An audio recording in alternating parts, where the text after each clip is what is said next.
Kung mayroon lang akong wish sa buhay, walang iba kayo mga kapatid.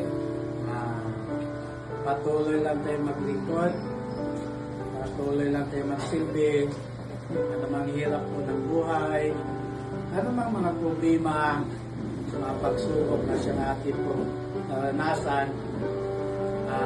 Masaya ako na nandyan, na hindi sumusuko, hindi tumitigil, bagkus nandyan kayo. Patuloy na natin. Wala akong ibang prayer ko din. Mula noon hanggang ngayon. Upang sa ganon, na pagdating ng ating Panginoon, sama-sama tayong hawak kamay, sama-sama tayong magtutuloy, at sama-sama tayong may kagalakan, may kasiyahan sa buhay. Yun yung prayer ko sa inyo.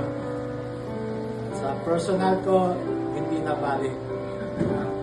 Because I know na papunta tayo doon at hindi ako magiging masaya at hindi magiging umunlad at ministry kung wala kayo as part doon sa body of Christ.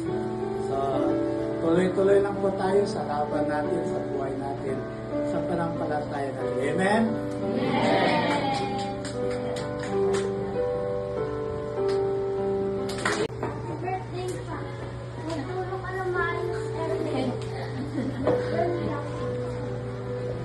Bigyan ng pati sa dito sa church namin nagpapasalamat po kami everyday sa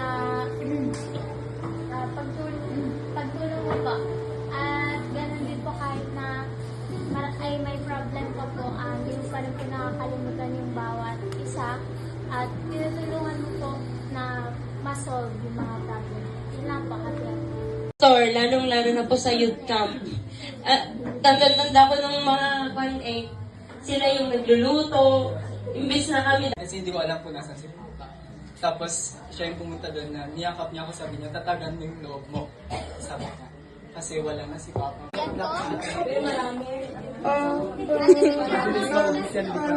Hindi, bibigay ko sa kanila. Diyos na mga pangyarihan sa lahat, muli pa Panginoon ganito ay nagpapasalamat sa araw na ito, sa aming celebration, Lord, sa aming Thanksgiving and Family Day.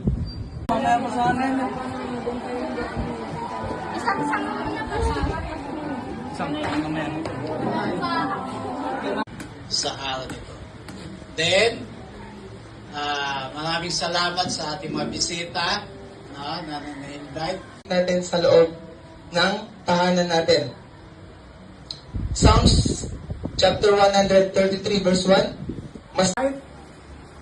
in which he was betrayed, took bread, and when he had given thanks, he broke it and said, "Take it, this is my body, which is broken for you. This do in remembrance of me."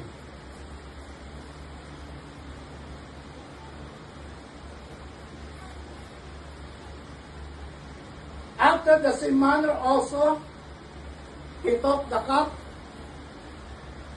when he had supped, saying, "This cup is the New Testament in my blood.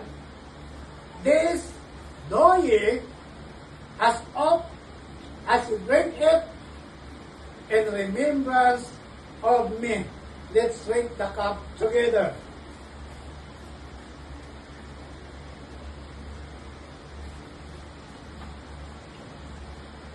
Sa huling awitin,